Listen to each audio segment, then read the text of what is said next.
Every team, every topic, everywhere. This is Believe.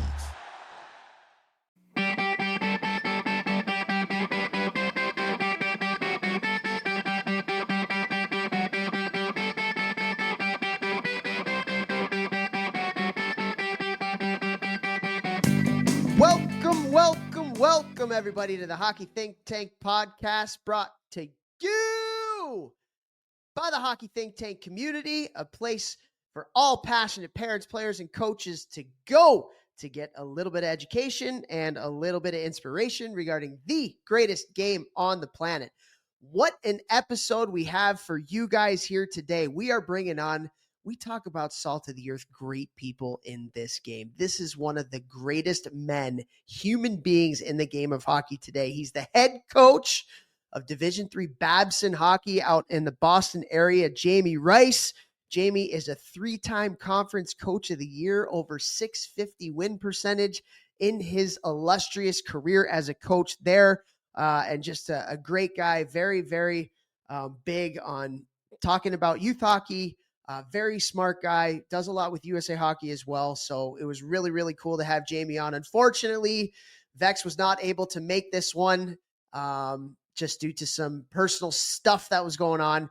But this was a great conversation with Jamie. But we do have Vex for the intro here today. So let's bring him on. Jeffrey, how you doing, man? I'm doing phenomenal here. Really apologize to all the listeners for not being on this one. This new gym is amazing, but also kind of killing me. So trying to figure out getting everything done here for all the guys, having it completely ready here as the summer goes on, and been a process, but had to miss this one, but can't wait to listen to it. Yeah, Jamie's the man. I remember, Laura and Steph were both on it on the back end as our producers, and I'll never forget the look on their face when they came up on the screen after we were done, and it was just like, oh my God, he's the greatest man alive. Wow. And so, just the best. So we got into a lot of different things on the podcast. We talked some youth hockey. There's a couple incredible stories on this one, guys, that you have to listen towards the end, because I did a little bit of research beforehand, and one of his former players told me an incredible story about him. And then there was another story about a former player that he had at Babson that just makes you kind of get emotional. And Jamie was getting emotional as I was kind of recounting the stories too. So just a phenomenal guy. But what's going on in your world today, Vex? How are you doing, buddy? Just living, dude. Just living. A lot of moving parts, a lot of projects going on. Can't lie. A lot of things on the go, but I put something on my Instagram earlier. If it was easy, everyone would do it. And it's wild how it's the same for, doesn't matter what you're talking about. Oh, you want to be good at hockey? Huh? You want to go far? Well, if it was easy, everyone would make the NHL. If it was easy, everyone would get a scholarship. If it was easy, everyone would play junior hockey. It's not easy. And just reminding yourself from time to time, always reminding myself with the goals that I have and the amount of players that I want to be able to help in this game with what I do off the ice, not going to be easy, or else somebody else would have already done what I want to do. Yeah. It's just today, anytime things are hard, not in a bad way, but just in a good way, I always think back to my playing career, and you and I have talked about this, like hockey is such a gift for the rest of your life. If you really give yourself to hockey and you really use it and you really try to be your best, because I find myself, since retiring in 2018 now, in a lot of situations that I was like, oh my God, this is so hard. Like, is this going to be possible? Do I really want to do this? Like everybody's telling me I can't do something, or why are you doing that, or whatever. And then the thing that always gets me out of that is thinking about my hockey career. What would I have done in hockey if I had that goal and it was hard and people didn't believe in me and yada, yada, yada? What would I have done in hockey? How would I have showed up that day, just that morning when I wake up? How am I showing up today? And then repeat it tomorrow, and then tomorrow and tomorrow. And so, getting on this podcast every week always reminds me of that. And I'm so grateful for this podcast and for hockey, because it's definitely made everything in my life, now and what I'm trying to do that's hard, a lot easier. Yeah. Yeah. It's so interesting you say that. I was literally having a conversation with Em last night, and I was like, life would be just a lot easier if I did not have any ambition. Or if you didn't want to be a good dad too. That's what everybody tells me. They're like, yeah, life's hard when you want to be a good dad. If you want to be Yeah. a crappy dad, life's easy. You're Yeah. not there. You're not around. It's same with this, man. Yeah, But it's so true. but at the same time, like it's it's what gets you out of bed in the morning too. And Yeah, if you have something that you love that helps you get out of bed in the morning, it's not going to be easy. It's just not. And so just coming to that reconciliation and getting back to it, it's and for me, like it's changed. I want to create a change in the hockey world. I want to make the hockey world better. And that takes a lot of work. Like grinding, man. Like I've traveled and I was in Nashville and then, and I was in Denver for the USA hockey meetings. I'm going to Buffalo in a couple weeks, like, and in Michigan after that. It's just like doing all this stuff in Illinois too, getting on the A-High board. It just it's funny. I think about an interview that the Boston Celtics coach Joe Mazzulla did before, and they were talking about, I think it was Jason Tatum, who's there. He's a St. Louis guy, star player. And there was a reporter that asked him something to the effect of, how do you talk about, to Jason about the pressure that he's feeling, that he has to feel. And he stopped him right there. No, not has to feel, gets to feel. He gets to feel like he earned the opportunity to feel this way. And it's a privilege. And if you flip it and turn it and think about it like that, and we talk about you can flip everything into a positive. Well, I shouldn't say everything. You can flip a majority of things into a positive, no matter how hard it gets. And for you and I both, and I think we've been very open on this podcast about some of the struggles that we've been through. We've been very open on the podcast about all the different things that we're trying to do and how hard it is to be able to do it. But at the end of the day, it's a privilege. It's an absolute privilege. And honestly, like it's funny because you talk to people even in like the finance world, or people who are great at what they do. There's so many that, they work their ass off at the beginning because they want to climb up the ladder, whether that's in coaching, whether that's as a lawyer, as a doctor, whatever. And then you feel like there's going to be this end where it's like, oh, it's going to be easier because then everybody else is going to do no, it just gets harder. Like every level you go, it just gets harder. But again, that's different hard. That's a privilege. Like it's something that we should look at as, you know what? No, I earned this. And then I think the best, as you talk about, like when we get to our phase of life and you become new parents and you're trying to figure out what the best work-life balance is, then you realize, hey, like I have to surround myself with really good people who can do some of the things that I can't do anymore. And so, yeah, man, not to stand on my soapbox here, but like, it's so true what you're saying. And I think for you, for myself, and for so many people that are listening, the way that we view the hard is, I think, the reason why we are successful. And I think every successful person, for the most part, understands that. And I think kids that are listening to this, the hard is what makes you, and you have a choice when the hard things happen or you get overwhelmed or whatever it may be. The way you choose to see that hard thing is going to be one of the most important determining factors of how successful you end up being. If you choose to see it as poor me, if you choose to see it as everybody's out to get me and you make excuses or you blame other people, your off ramp is going to be pretty quick. But if you choose to see the tough stuff as an opportunity, as a learning opportunity, I'm going to grow. This is a challenge I get to get through. I'm going to be better on the other side of this. And you view it as temporary. Like this is just something I have to, get through. And on the other side is going to be something even better. Man, that's for me the secret sauce to being successful at whatever you do. And again, if you're a kid out there, not many people want to go through that. Not many people want to persevere through that stuff. It is very hard. We are programmed, we are wired for the easy. We are programmed, we are wired for comfort. And everything in the world right now is helping us to be comfortable. Like things that we had to do 20 years ago are a lot easier to do today, and it will continue to get that way. And so we're not learning how to build that resilience muscle. But at the end of the day, that's everything, dude. Oh my God. Like I can't believe I'm still talking about this, but like it's everything. Everything. You're so right, man. You're so right. Just being on this podcast already, we've been on it for 9 minutes. I'm already buzzing, feeling like just taking on the challenge. Let's go. Even All more. right. let's get over to Jamie, because you guys are going to want to run through a brick wall when you hear him talk to, man. And like I said, stay till the end. Some of these stories and some of these former players that he had, just incredible. But before we do get over to Jamie, we do have some people to thank. Number one, want to thank our title sponsor, icehockeysystems.com, the best website out there for all your coaching education needs. They got thousands of drills. They got whiteboard explanations of concepts and habits and structure and systems from really high level hockey people. They got the ability to go in there and digitally draw up your drills, send them out to your team, send them out to your parent group, and build a drill library, whether it's for your team or we have partnered with them for a youth hockey organization package where you can get this for every single coach in your organization. So go to icehockeysystems.com today, look up that association's platform, and you will not be sorry. Vex, go ahead, brother. Booyah, Train Heroic. You guys know Train Heroic's the amazing app that allows me to work with so many teams and organizations around the world. New junior team in Canada and the AJHL that I'll be working with this year. Just signed a deal with them. Really excited to help them out.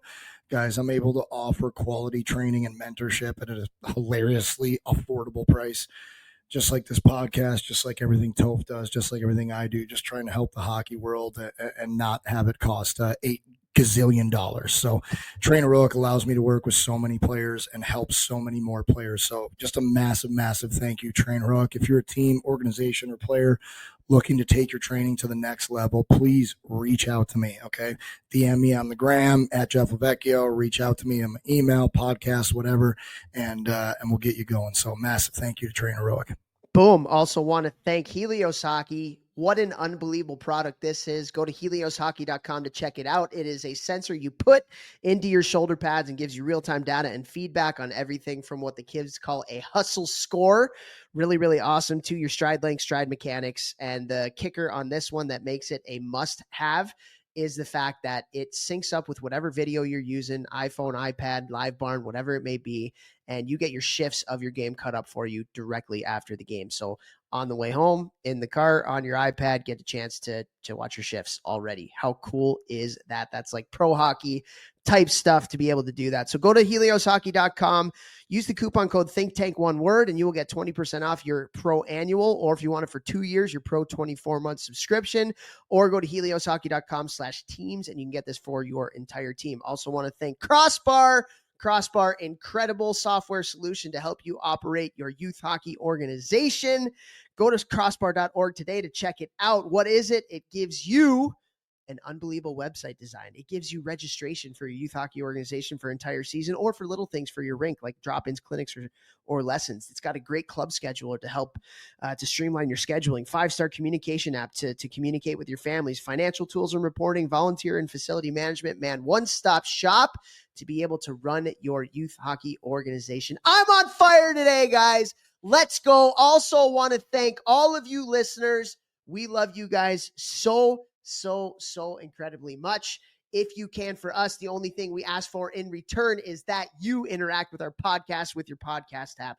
Every like, comment, download, rating, or follow goes a long way to make sure that we're hitting more ears. We're getting into more cars. We're getting into more headphones. We're trying to spread the gospel. We're trying to make this hockey world a better place. And so if you think that we're doing that, please share us and interact with our podcast. It'll help the algorithm get us into more people's phones. So we love you guys. You guys are going to fall in love with Jamie Rice on this episode. So without further ado, here we go with the head coach of Babson College, Jamie Rice.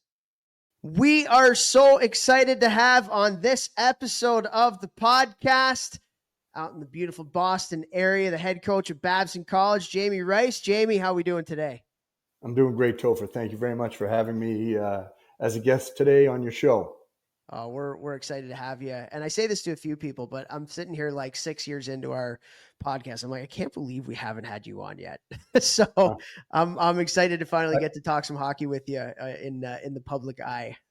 Well, hopefully you feel the same afterwards. I think so. Well, you grew up in Newton, Mass. Great hockey town, great hockey state. I'm sure we'll get into the state of Massachusetts hockey at some point a little bit later and how we're doing today. But talk to us a little bit about how you fell in love with the game.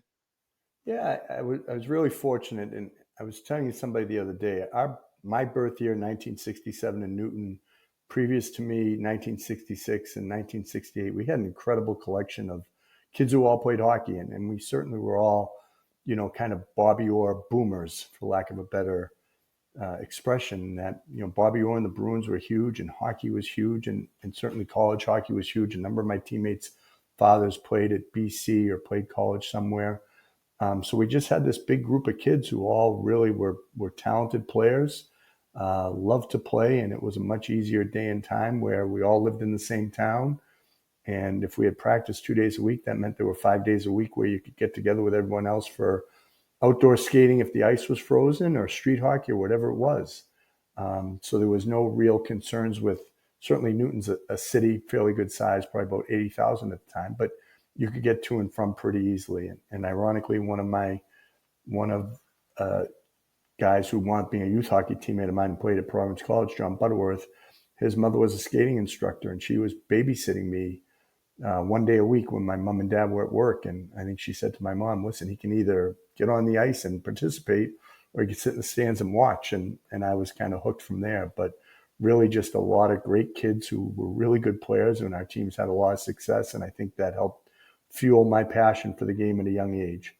Oh, I love that. I love that so much. And I'm sure you've talked to Mark Dennehy about his time growing up around in the Dorchester area. I think he said it was like 8 D1 people, like just on his block alone. Yeah. And so can you just talk a little bit about like how that community that you grew up in? I mean, you talk about your babysitter got you on the ice for the first time because your parents were working. Like how influential that just like community was in helping you to fall in love with it. Yeah, it was really big. We were really fortunate. The Bruins were going big, as I said. College hockey was huge. BU, BC, Harvard, Northeastern, the Beanpot. It was a big presence. Newton had a good high school team. A lot of the fathers had played, so they had coached, so it was a good environment. Billy Cleary lived around the corner from me and used to skate on the pond called the Cove with guys all the time. So We don't talk about Harvard people on this podcast, Jimmy. I don't know why you're bringing that up. I'm using it as an Olympian, not a Harvard guy. Okay. But those are the type of people you're around. So I think of our group, as I said, 66, 67, and 68 birth year, we might have had 22 college players out of that group. And like, I'm like the black sheep going to Babson in 1986.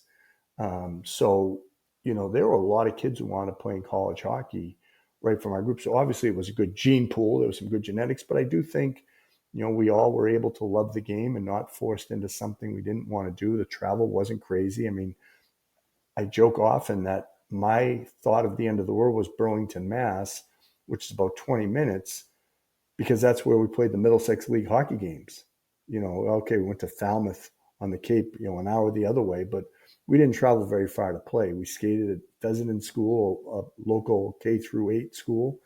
We practiced at Saturday mornings on BC a lot of times. Cornell, Lance Neville, Brock Treadway. I mean, I can remember watching them walk in the rink on a Saturday morning being, I was probably 9 or 10 years old.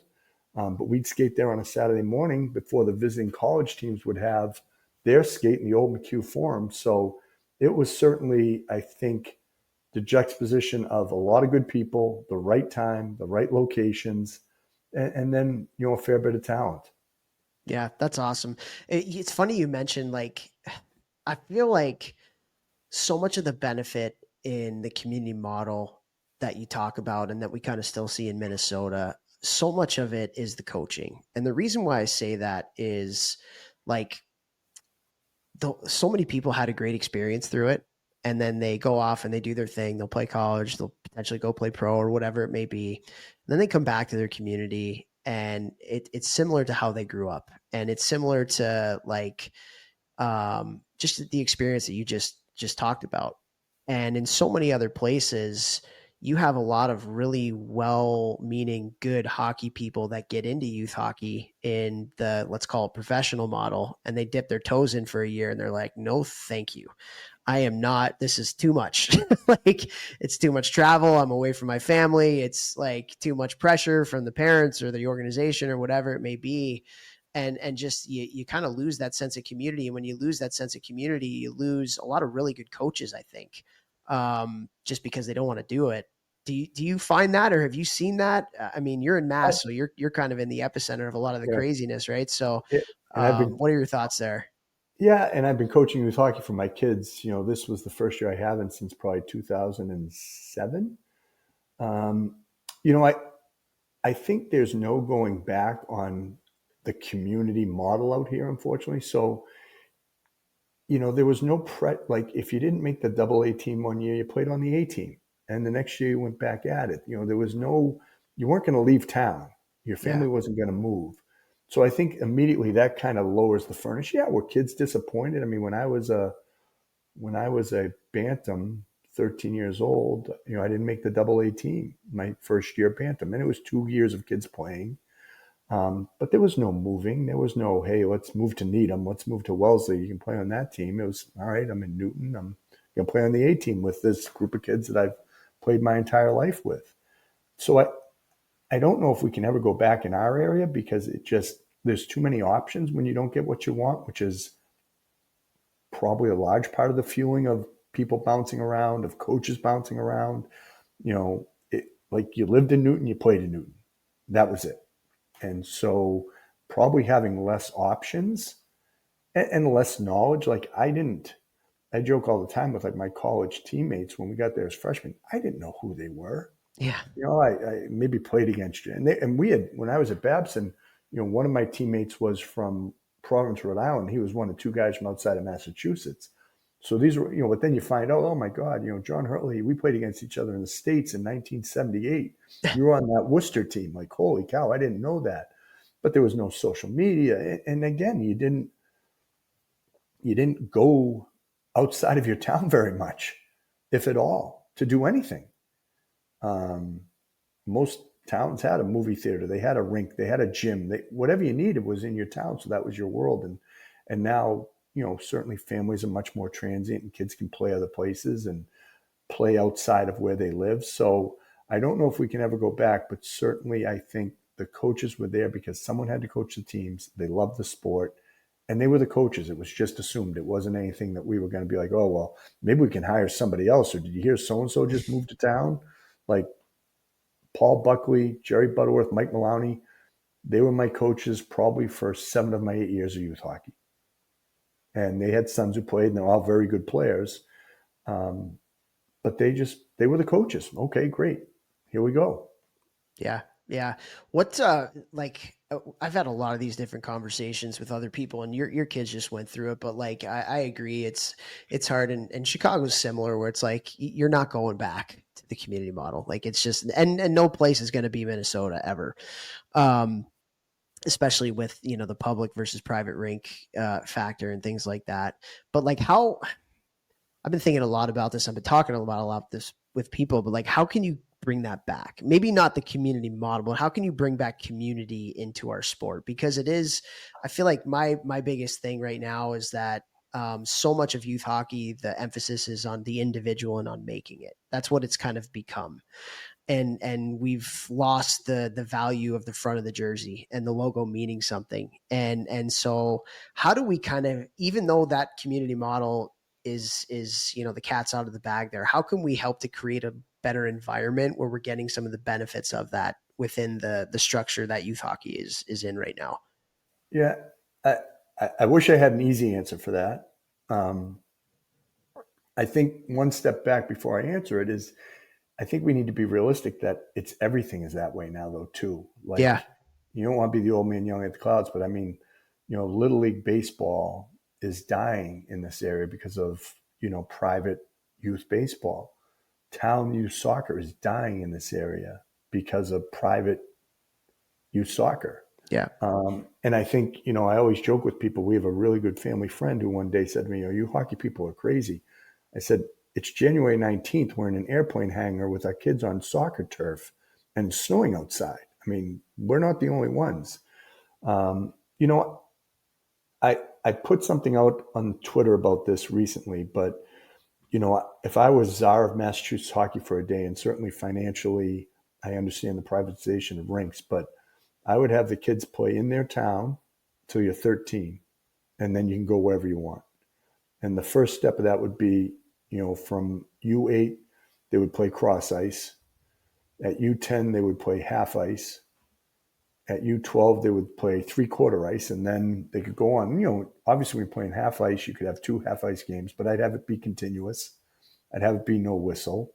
And I would really just try to hopefully recreate the whole outdoor street hockey pond experience. Like, when I say this, like, my son, when he was playing, he played in town till he was 10. The first year he went outside of town.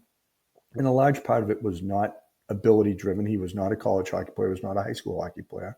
It was convenience. The towns really get squeezed on the ice time that they have by the private groups. So my wife in the winter was having to shuttle our twin daughters, who were at the time 6, and him from our house to Norfolk, to Foxborough, to Walpole, to wherever it may be. And I'm sitting in Wellesley like, oh, I got a college coach to team, college team to coach, honey, sorry.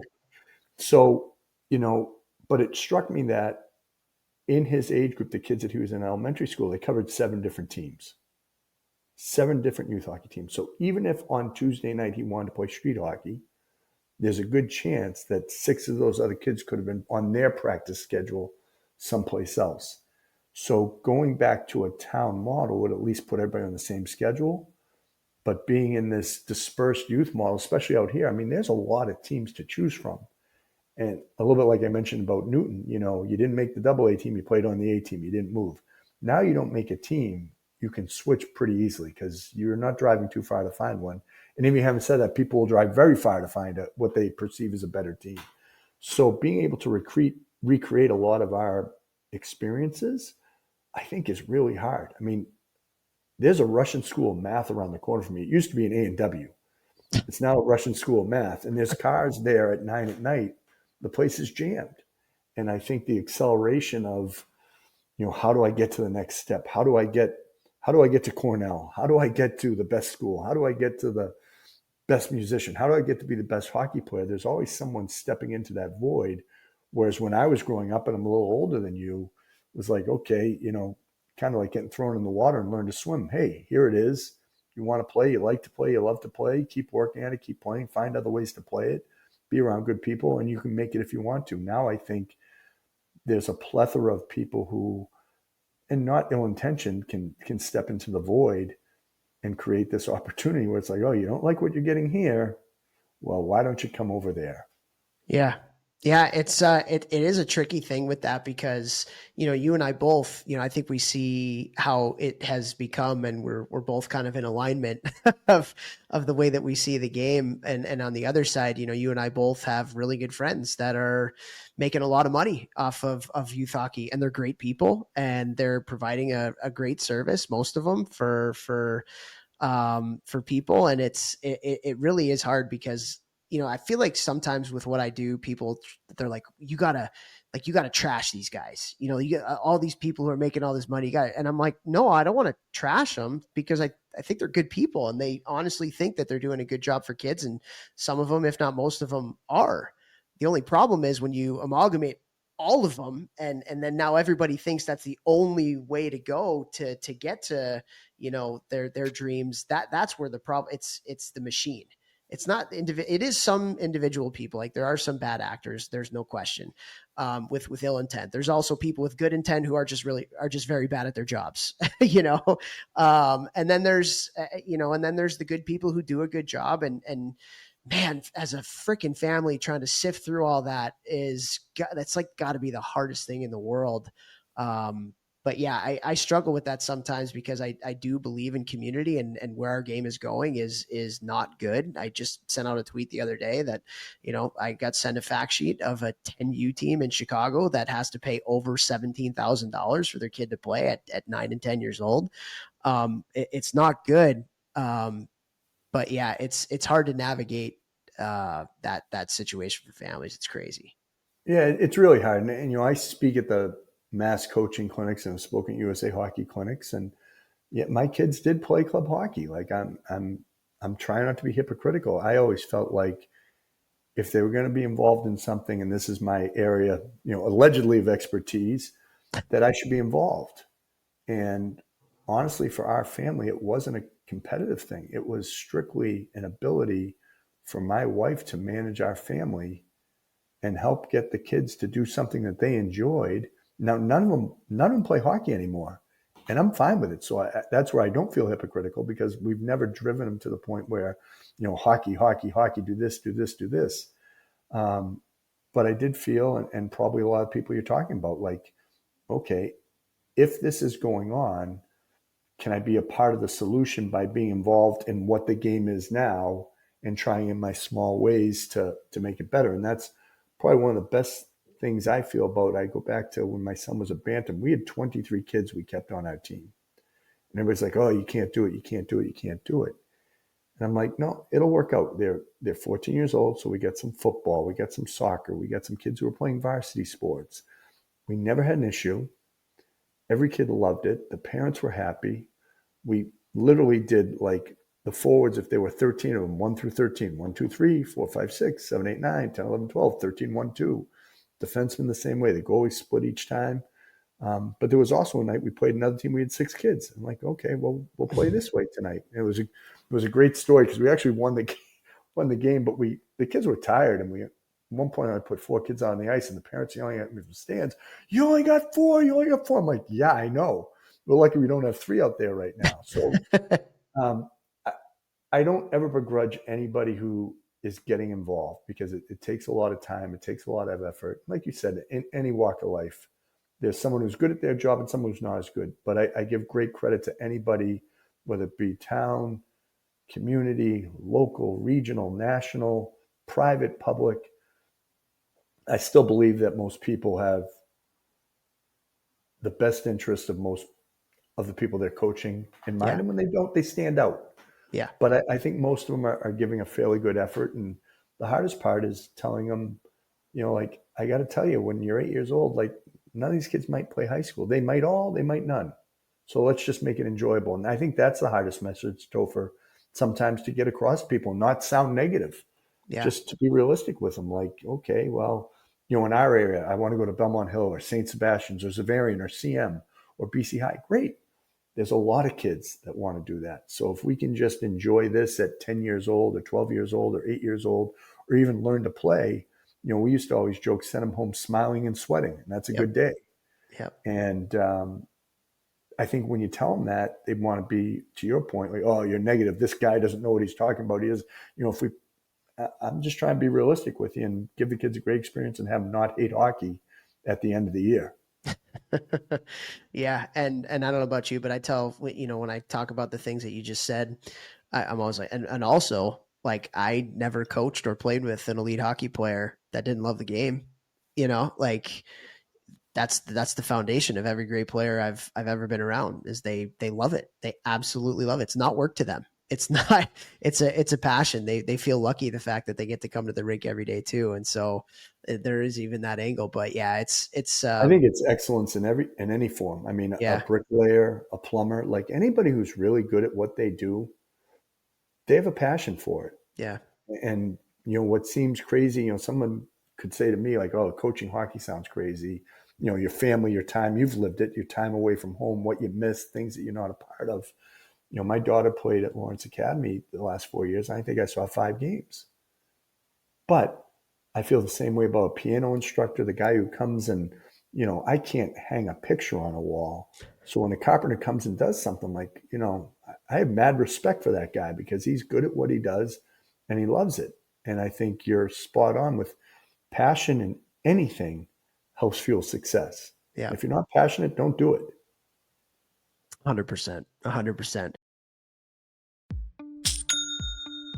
Nobody does selling better than Shopify. Shopify is the home of the #1 checkout on the planet. And the not-so-secret secret, with Shop Pay that boosts conversions up to 50%, meaning way less carts go abandoned and way more sales going through. So if you're into growing your business, your commerce platform better be ready to sell wherever your customers are scrolling or strolling. On the web, in your store, in their feed, and everywhere in between.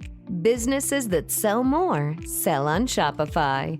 Upgrade your business and get the same checkout that Skims uses. Sign up for your $1 per month trial period for 3 months at shopify.com/Westwood1, all lowercase. Go to shopify.com/Westwood1 to upgrade your selling today. Shopify.com/Westwood1. Most people don't realize how much of their personal information is being bought and sold every day. Data brokers are making billions pulling details about you from public records and the internet, then packaging and selling it, usually without your consent. That's how your information lands in the hands of scammers, spammers, even stalkers. It's why you get endless robocalls and why ads seem to follow you everywhere. That's where Aura comes in. Aura actively removes your data from broker sites and keeps it off. They also instantly alert you if your information shows up in a breach or on the dark web. But Aura goes beyond data protection. With one app, you get a VPN, antivirus, password manager, spam call protection, dark web monitoring, and even up to $5 million in identity theft insurance, all backed by 24/7 US-based fraud support. Other companies might sell just credit monitoring or just a VPN. Aura gives you all of it together at the same price competitors charge for just one service. Start your free trial today at aura.com/secure. Protect yourself now at aura.com/secure.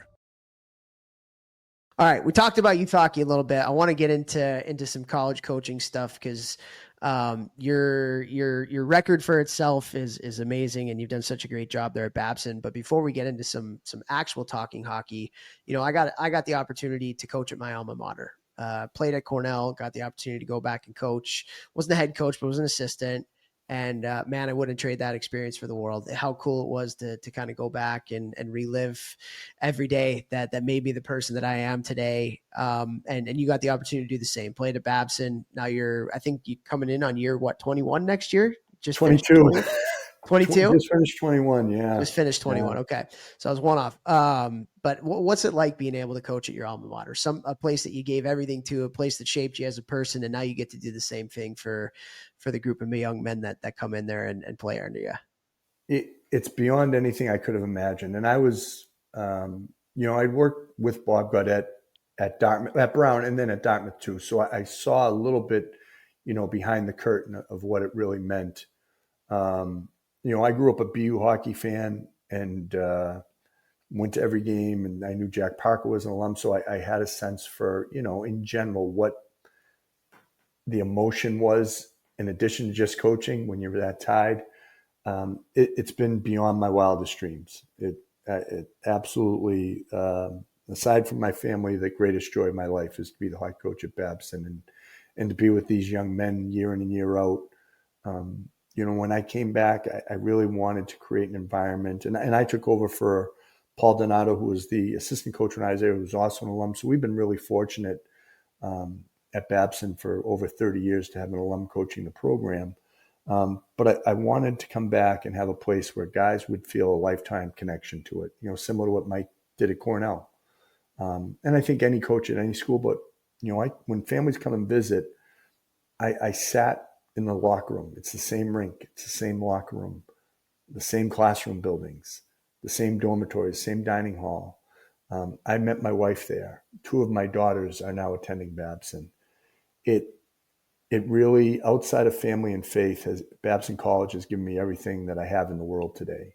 And certainly being a college hockey coach is not the normal path for a Babson graduate.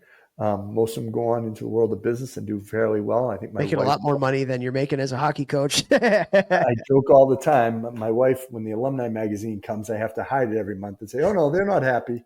Trust me, they're in the Greek islands. They look happy, but they're not happy. Look at how happy I am."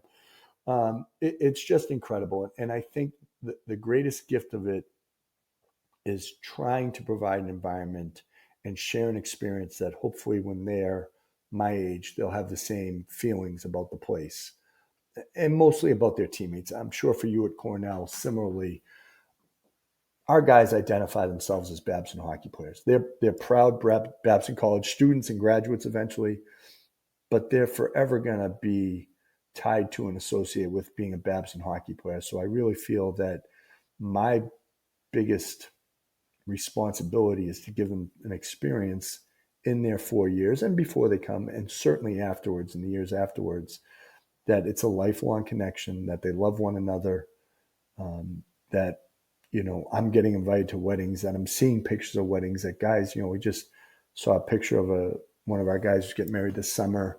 a bachelor party in Ireland and there's 10 of them like that. That's what I wanted and hoped for, is that they would be so connected to one another and our program that would be for life.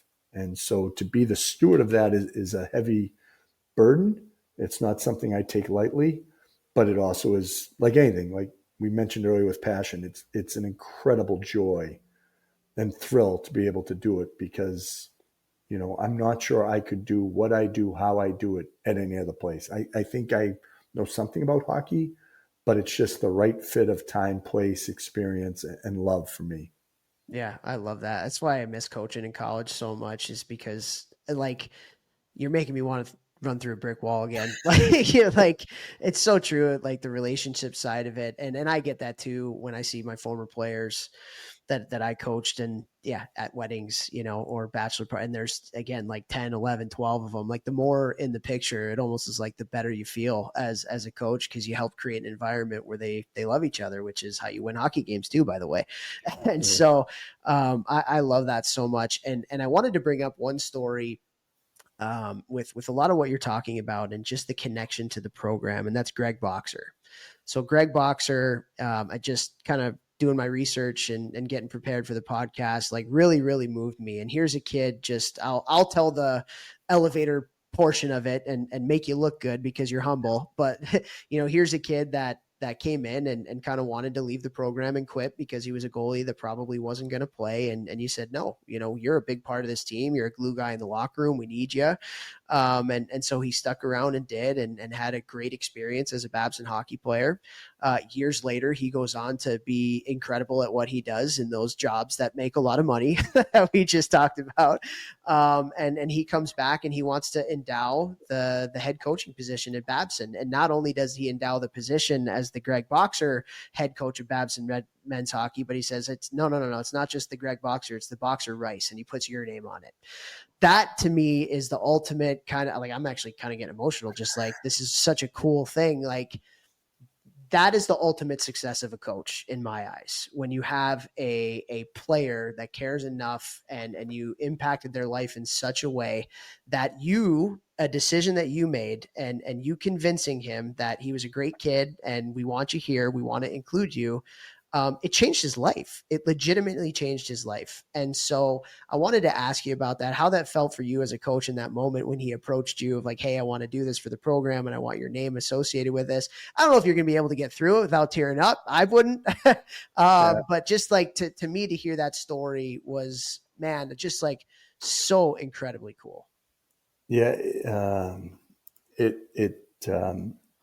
It's humbling.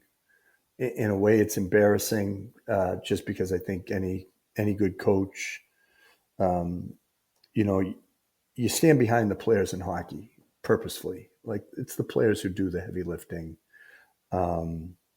So, just terribly humbling. I was going to speak to a group of referees, and he had called me and said, I got some big news for you. And, I'm thinking, getting married, having a baby, this sounds great. He said, I just wanted to let you know, I've endowed the coaching position. I said, oh, Greg, that's just amazing. It means the future of the program will always be well looked after, and we'll have the best of the best. And he said, well, there's other news. And I'm, okay, you're going to be the coach, not me anymore? Yeah. Well, what are the conditions here? And he said, well, I told him the only way I'd do it is if it was, if our names together were on it. And I cried a lot. I try to keep it together right now. Humbling, honored. I guess immediately I thought of three things. One, I thought of the consistency of a message over, for me now, 36 years of college coaching. I think I've been the same person. There's people every night who don't agree with every decision I make. That's a part of it. There's people that aren't always happy with what I've decided. That's part of it. But I think I've been consistent over 36 years. And that was the first thing. It was a little bit of like believing in what you're doing has value. And that's not a goal or anything at the outset, but I think it's nice to be reaffirmed once in a while. It's because incredibly validating. Yeah. It's a hard profession. It's like a teacher getting a nice note from a student 10 years later. Hey, your writing helped shape me into the author I am today. The second part was I was excited for our program because we're the first that has it completed. I think our soccer program has it too, but we're the first named coaching endowment at Babson. And, it's kind of a big deal, I think, in the landscape of a university of athletic department, not ego wise. Again, it just shows the lifetime connection and passion for the program that our alums have. And then honestly, the third part was, and maybe a little bit morbid, but I thought, someday my kids' everybody will say, hey, that was grandpa, and having my name associated with the program now for forever, essentially. I guess that was the most humbling thing, because, Greg and I have had a great relationship, and I've never asked him for a thing. And I've known he's done well, but I want people, our alumni golf tournament has been the same price for 21 years. There's not any place else in the world that can say that. I guarantee it. No. Chick-fil-A can't even. And I've told people I want it to be a fundraiser. Like, I don't like asking people for things. I want them to come back, feel involved, feel associated, feel closeness to it, want to be a part of it, come back to our games. I think one of the greatest traditions we have, and every school has their own traditions, but this has nothing to do with the game. After we win, and we're fortunate in Ithaca, it may be harder for alums. They come back for alumni weekend. Regularly we could have 10 to 15 guys who played the last 20 years at a game or even older. And every time we win, they just bust in the locker room after the game. We're not even done talking, and they're in there and hugging guys. And if they're older, we make sure to introduce them. But what's been neatest for me is that, that environment has continued to foster, and something like Greg's gift, just to me is like, again, we as a program are doing things the right way, but beyond humbling. I mean, it's goofy when I look at an email I send now and it's got that on that. I'm still kind of like, that's kind of pretentious, isn't it? But it's just, it speaks really well of the young men that Babson College attracts and are part of our program and graduates, because they give to others. They are, hopefully they're wonderful kids from incredible families when they come, and hopefully when they leave, they become better men, better husbands, better brothers, better sons, better friends. And really, I think Greg epitomizes somebody who was not first clarinet. He was in the back of the band, and he was the backup goalie.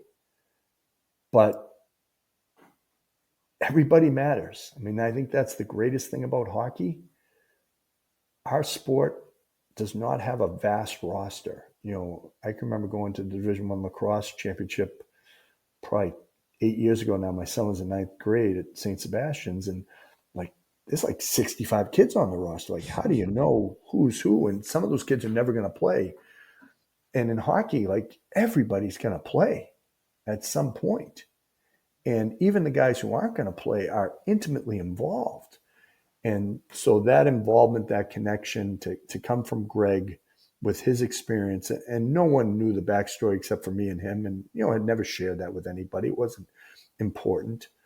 He was just another loyal alum. So really incredibly humbling, proud. I'm proud of our program. I'm proud of the kids that we graduate. I'm proud that Greg thought, enough of me to want to do that. But mostly I'm proud for the program and the players that continue to be a part of it, because it just means that, Babson College will have probably a better hockey coach the next one. They'll have the ability to have a well-resourced hockey program, for infinity. Yeah, amazing. And what you said at the beginning too, just the validation that what you're doing is pretty good, because as a college coach, it can be a lonely place sometimes, and it's a hard life, and we're all in it because we're passionate about it, and we can be really hard on ourselves and critical. And as the coach, you don't really have anybody coaching you and telling you, hey, you did a good job here, hey, you did a good job here. And so, man, to get that kind of gift, validation, whatever you want to call it, that's so incredibly cool. And it reminds me of we had Seth Appert on the podcast years ago now, and one of the things that he said really changed my outlook on coaching. It was like, my main goal as a coach is to get invited to my players' weddings. Like, if I've done that, I've done my job. and wins will come from that. And so that was good. That's one of the greatest honors. I mean, and along with hiding the alumni magazine, sometimes the wedding invitations come in. My wife's like, she got a flu that day, but it's an incredible honor to be invited to that, 5, 8, 6, 10 years later. I just spoke to a player last night who called me because he got engaged. No way. It's an incredible honor, and it's not going to be every kid. Like you mentioned, coaching is a lonely profession. I don't know if people truly, they go to Lina Arena and they see Mike Schaefer put on a tie, and Topher Scott, and when you were coaching, put on a tie. What a great, it really is a lonely profession, because you've got this group, in our case, of 26 kids. And I know that 3 or 4 of them aren't that happy because they're not playing, or maybe they're not playing because they're injured, or they're not succeeding, whatever it is. But there's 3 or 4 that aren't happy. And then there's another 2 or 3 that are playing that aren't happy because they're not on X. And as a coach, you wear that. Like, there's never a moment where you leave the rink, even when you win, and you're not like, did I say the right thing to the team? Did I get the right message? How's Piccolo Pete feeling about not playing? Did I talk to him? Did I explain to him why? And I think any of the great coaches, the greatest coaches at the college and high school, prep school, and even club, like, I don't think people understand how much a coach who cares really wears that all the time, 24/7, 365. My wife's in finance, and if she doesn't get a client today, well, there's tomorrow. We're dealing in human capital. We're dealing with, in our case at Babson, young men who are 18 to 23 years old, a really critical time in their lives where they're becoming who they will be as adults, where they have, we started talking about youth hockey. In a lot of ways, Division III hockey is the ultimate youth hockey team. We are pay to play. There's no scholarships. There's no NIL. They are not getting paid.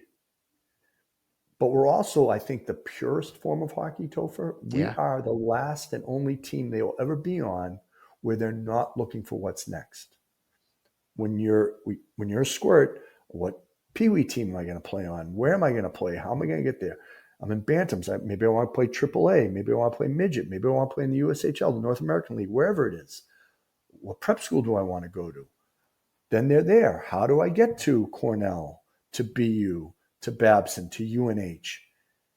And they come to us, and it's like, this is your team. This is your last team forever. We've had a fair number of guys go on and play professionally. Really proud of them. But 90% of our guys, 95%, this is the last team they will ever be a part of. And so in a lot of ways, I think one of the greatest joys about Division III, and we talked a little bit before the podcast started, like, we are the last and purest 4 of a team. No one is going someplace else. And we're not bringing, there's no draft, there's no trades.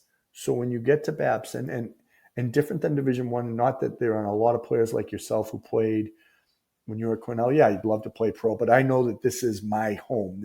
Cornell is me. But we are really it, and of all the Division III hockey players that are playing anywhere in the country, 96, 97% of them. And we've had a couple kids go play D1. Mark Taylor at Hobart's done an incredible job. They've had kids move on.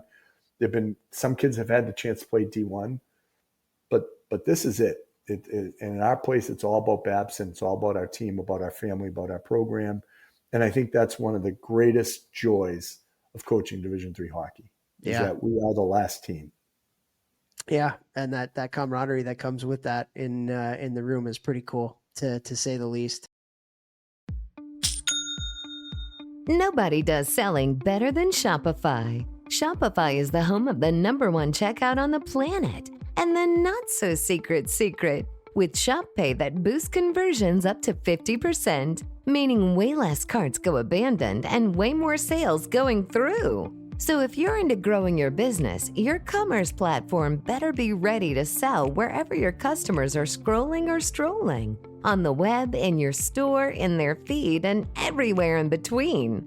Businesses that sell more sell on Shopify. Upgrade your business and get the same checkout that Skims uses. Sign up for your $1 per month trial period for 3 months at shopify.com/Westwood1, all lowercase. Go to shopify.com/Westwood1 to upgrade your selling today. Shopify.com/Westwood1.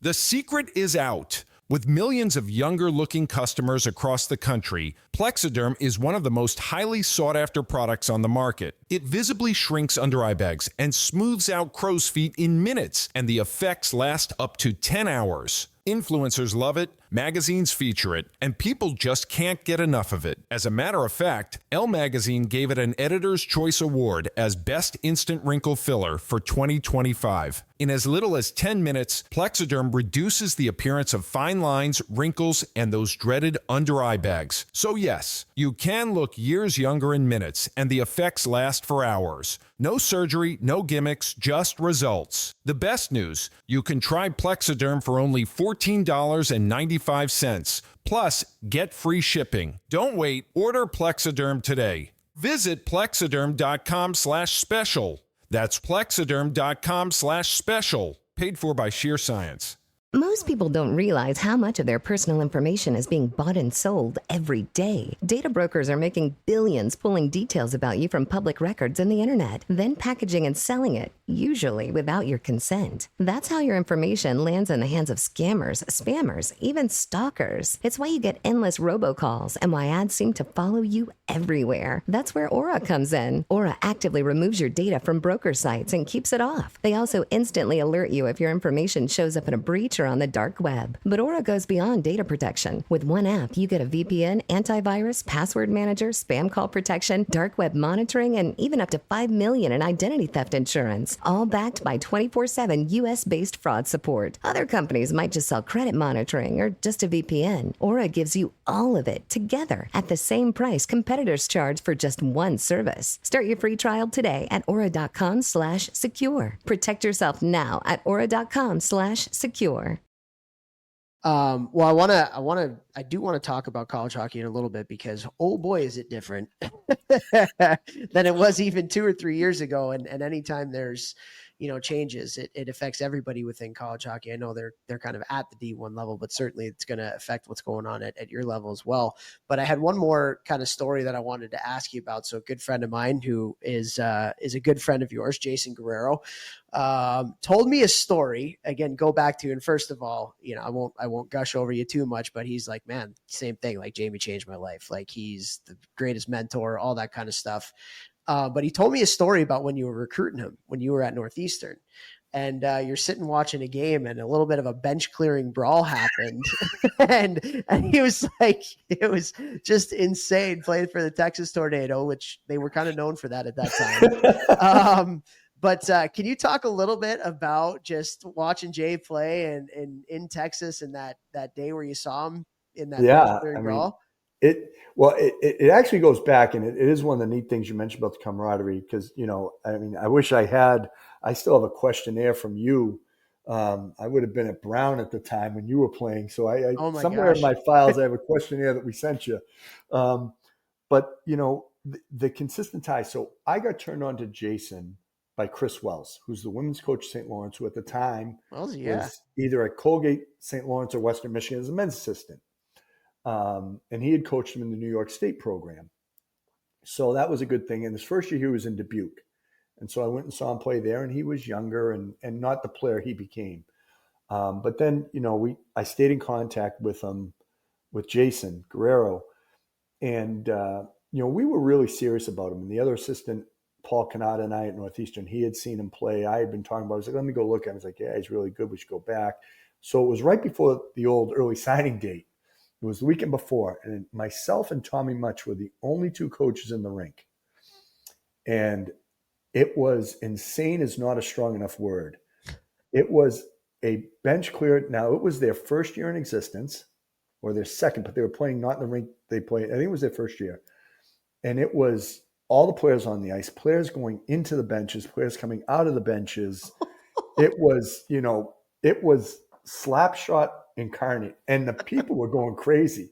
So I'm kind of sitting there like, this is a little different. I don't know what to report back on how Jason played tonight because this has been such a carnival afterwards.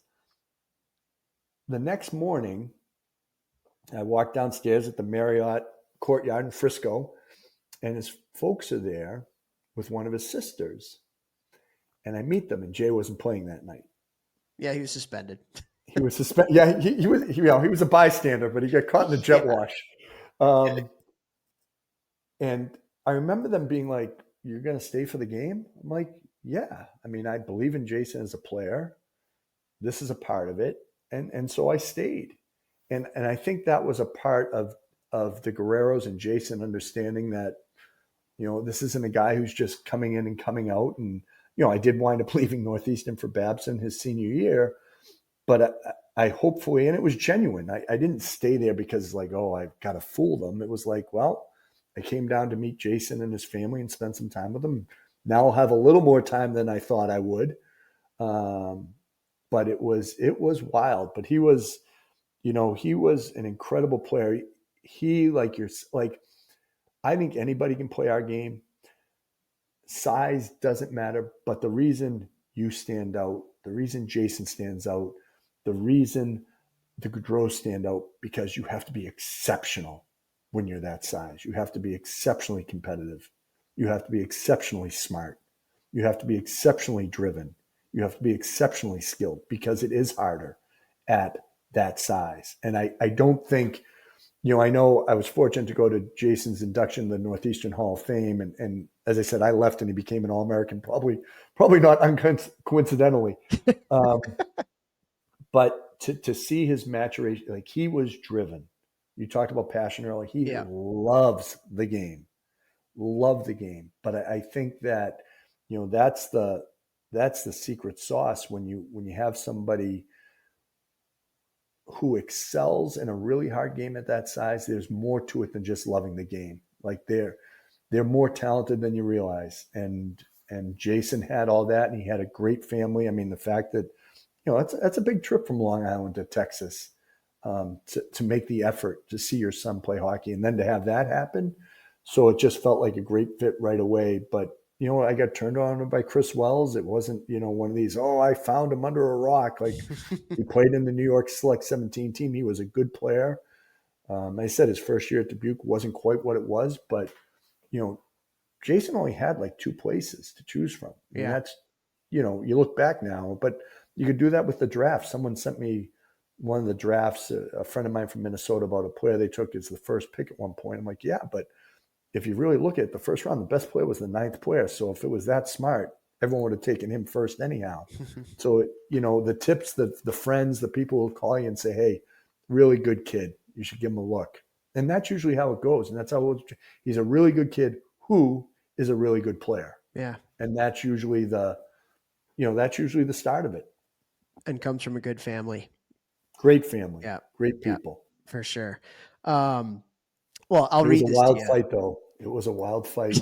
I can't. I can imagine. Go back, yeah, I think if you search the internet, and I got quoted in a story, like I was at Logan the following Monday, and the phone rings. Would you be willing to talk about it? I'm like, how do you know I was there? And okay, yeah, it was wild. I mean, this point I was 9 years into coaching. I had never seen anything like it. Unreal. Yeah, those Texas Tornadoes teams. Oh, they brought it. They played hard. Oh, they did. Did they ever? That was, they were kind of known. Jay's a little older than me, not too much. And yeah, like you'd hear about the Texas Tornado and be like, oh my God, these people are psychos. Like, what is going on? But just kind of going back and not to embarrass you anymore, but like, I want to read this because we have a lot of like coaches, particularly youth coaches that listen to our podcast. And like, again, this is what the goal of all of ours should be as coaches in this game. And so I don't think Jay would care that I read this out to thousands of people, but he said, Reiser's my mentor. He made me a better player and an even better human. He paved the road for me to want to coach, as he was unreal and sacrificed so much of his time to make me better. And in the end, he recruited me, and I ended up leading Hockey East and scoring my senior year in a first-team All-American. I give Ricer all the credit. Without him, I'm not sure I'm doing what I do today. Coaches like him shape the lives of players for the future. I look up to him as a role model. Whenever someone asks me about my past coaches, I immediately go to him. He's the difference maker in kids' lives, both on and off the ice. I can go on and on how much he impacted my hockey career and life. Like, at the end of the day, that is a successful coach right there. When you got your former players saying things like that yeah. So what do you feel like? I feel like this is my funeral. I thought this was a Hockey Think Tank podcast. I didn't realize it's been great. People, thank you. Yeah. Okay. Retirement party. No, again, it's humbling. I think, hey, I'm sure there's, as I told my mother before she passed, said, there's a couple people probably don't think your son's a really good guy. No, they could. I said, no. There's some on the other end of the spectrum, maybe. Yeah. I'll give you a few addresses. It's really rewarding. I mean, I think that, I was really fortunate to youth hockey, high school hockey, prep school, and college be around really great mentors myself who, I went to River School because of a summer day camp counselor, Jim Navoni. And then my high school coach was a guy named Joe Finnegan. And then I went to Hotchkiss and played for Jeff Kozak. And I go to Babson, I play for Steve Sterling, I meet my roommates. There were so many people who positively impacted me. It was never a matter of like, hey, I want to give back to the game. It was like, this is pretty cool. I've joked often that I'm at Babson a month in and I'm like, geez, there's a lot of business classes here. When some phys ed and coaching stuff come up, I knew I wanted to coach and teach, not because it was a pathway. My father was not a coach or a teacher. My mother wasn't. My siblings weren't. But I just had so many people who really positively impacted me. I felt like, you know what? I want to do that. And I want to wear shorts year round. But I want to do that. I want to be a part of, I've been continuously on a team since I've been 7 years old now, which is, I'm 50. I'll be 58 this September. So for 51 years, I've continuously been on a team, basically nonstop my entire life. And there's nothing better. As we said earlier, it can be lonely as a coach, absolutely, but there's no better joy than being a part of a group that's trying to achieve something, whether it be youth hockey, baseball, summer little league tournament, whatever it may be. Being on a team, it is forever. And every team I've ever been a part of, every group I've ever, coached or played on, I can still remember something from all of them, whether it be my 8-year-old little league team or last year's Babson team. Crazy. You're making me miss coaching even more now. Thanks a lot. Jeez. But you're the one who's made it to my funeral, so okay. You have my job. It'll be open shortly. Touche. Well, we're almost at an hour here, but I would be remiss to ask you, obviously there's so many changes going on in college hockey. And, it's funny. I was talking to somebody the other day, and there's been 3 seismic changes that if any one of them happened, it changes the entire landscape. But all 3 happened within the last 2 years, which makes it even more crazy when you talk about the Division I level, the transfer portal, the NIL, and then now major junior kids being able to come down and play. As a Division III coach, how do you see all of those changes happening at Division I kind of filter down, and how is that going to affect and change what's going on at your level? Yeah, I think the first thing is I'm glad I'm looking up at it and not, knee deep in it. I can only imagine the job that, those guys have right now. I think it actually expands a little bit beyond that, Topher, because I can remember going to the National Festival. One of my last years at Northeastern, this was 2001, 2002, and coming back and saying to Bruce Crowder and Paul Canada, there's this kid named Dave Spina from Arizona who's a really good player. And it was unheard of. Arizona, come on. It was still dominated by the 3Ms, Massachusetts, Minnesota, Michigan, Central being Illinois, New York, and New England. And I often think to myself, like, if I had said at that point in 2025, the best American-born goal scorer will be a kid from Arizona named Austin, you couldn't have taken that bet. Yeah. So I think some of this, I would imagine, and D1 guys are much more versed in it than I. Some of it's natural evolution. You don't ever want to be the old guy yelling at the clouds like, oh, back in my day, let's go back to straight sticks and, $2 for meal money. I think we mentioned a little bit earlier, I do think a part of it is the pathway the kids have to college hockey now is so incredibly different, where they are playing for multiple teams, where there always is another opportunity, where their amateur experience is more professional, certainly, than it ever was for me. So the NIL, the transfer portal, are those somewhat a piece, perhaps, of the evolution of what the experience has been for most of those kids? I don't know the genesis of each of them, but in a lot of ways, a lot of these kids have kind of lived a transfer portal experience before they've even gotten to college.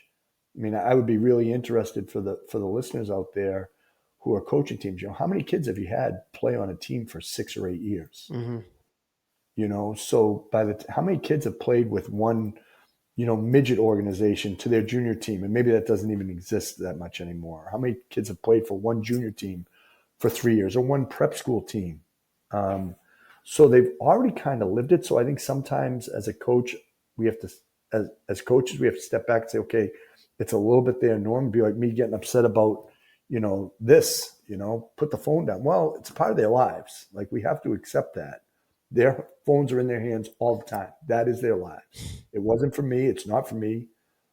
But, I guess the only one that I really struggle with, or I struggle with the most, not really sure, I struggle with the most, is the NIL, because I still feel it's a pretty good value. You get a 4-year education for free, or you get, if it's an Ivy League school, and obviously you're not getting scholarship, but most of the kids that you played with at Cornell, I'm sure, are exceptionally bright, but a small handful would have got in on their own, just the odds and the numbers of it. To have made that a business transaction when really I think it was a pretty good one at the outset, and again, just take a scholarship school, a 4-year full scholarship free education, plus the other monies that they get for cost of attendance or whatever. Like, I think that's a pretty good deal. I think you're even at that point. So it's a little bit wistfully, I guess, I look at that, because that's the one part that I struggle with the most. Not that they don't, deserve to be paid. That's not for me to decide. But I don't feel like the players weren't getting anything. Like, I think a free education or potentially getting them into a more selective school than you would have gotten on your own, pretty good value. Like, that, you're not leaving empty-handed. And certainly I think, sports like football and basketball really just changed the entire landscape, and we are not them. Yeah. We are not them. I always think back to, it's no longer, but I used to listen to the College Football Inquirer with Dan Wetzel. Great podcast. And he would talk about they should be paid. And I don't disagree with that. But I also think back to, like, I'm a big college football fan, huge college football fan. And they'd always talk about the kid can't buy a hamburger. And I'm thinking to myself, well, every time I watch a game on TV, I see his parents there. And, oh, by the way, they didn't know they were going to be in Atlanta at the SEC championship 2 weeks ago, but they're there. And then they're going to be at a bowl game or the college playoff game. Like, these people who didn't have any money, who can't do anything, were able to travel to 4 or 5 locations in the span of 6 weeks without proper planning. I'm sure for your family, it's saying, like, hey, we're going to go to Disney. All right, let's start saving now. Yeah. And how do we get the cheapest flights? And can we fly on July 4th at midnight? It's a level of disconnect too, honestly, Topher, because I think college basketball and college football at the Division I level, even college hockey at the Division I level, are so different from what I'm experiencing now. But I guess if I had one thing that I, wished had never entered the fray, it would have been that. But the transfer portal and I think the CHL thing, as soon as the eligibility kind of went up in flames. I mean, you think about when you play, like, if a kid got a 5th year, it was like, oh my God, how'd you do that? Yeah. Once all that started to come into play, I feel like it was probably only a matter of time. How it's going to affect us, I don't know. at Babson College, selfishly, I think we still try to remain a best option for a young kid. We've been one of the youngest teams in Division III hockey for the last 10 years and continue to be. We have 3 kids coming right out of high school next year, which is an anomaly.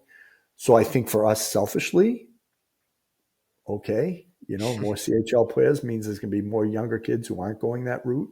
Means our pool might get a little deeper.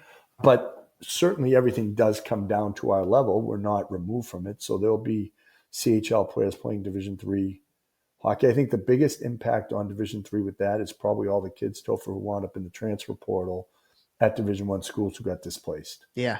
They're the ones who are going to be probably most impacting a Division III college hockey roster, because there's only 61 spots at Division I, and there's only so many rungs down you can go, I guess. I was at X. Well, maybe I can play at Y.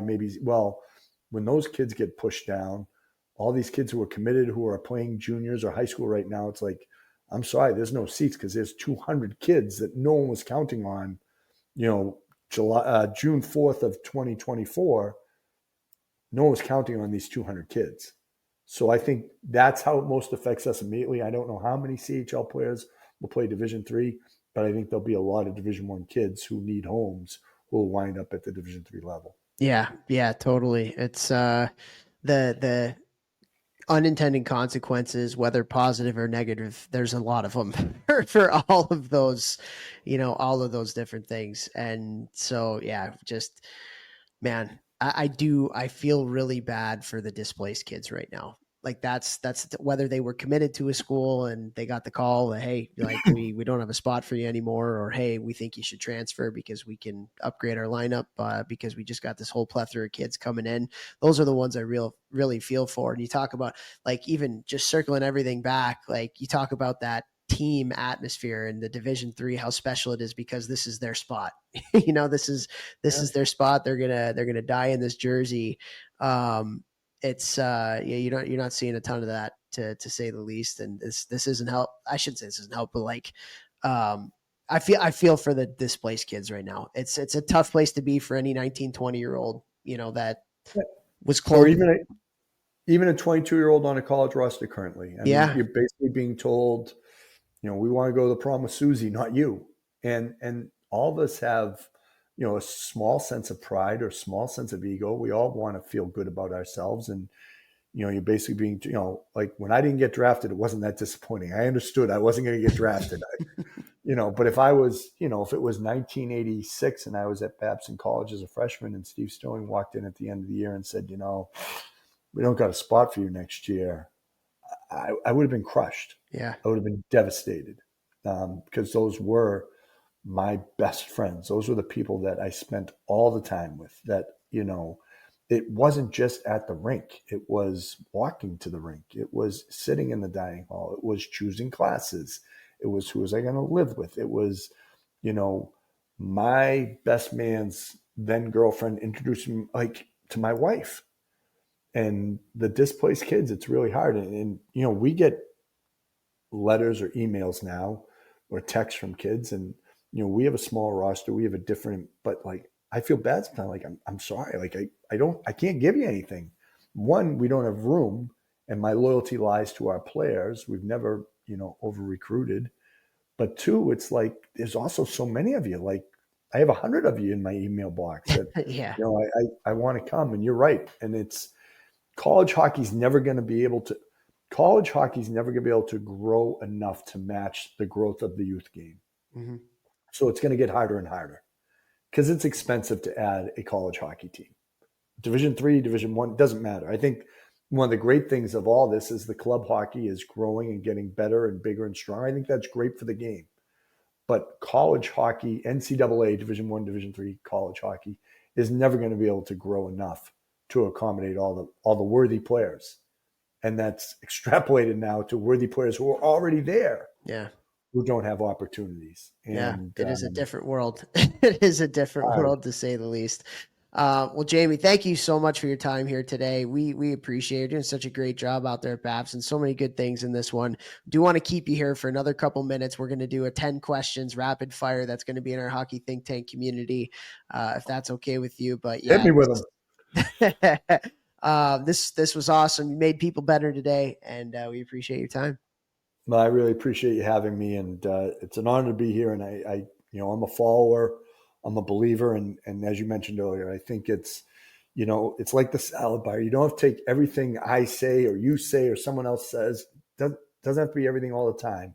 But if you take a little bit from everybody, then hopefully you can push this forward and continue for all of us to be better. And we all want the same thing. We want kids who love the game, who are having great experience and having some success and falling in love with it like we did, and hopefully continue to do so. Absolutely. All right, Jamie Rice, thank you. Thank you.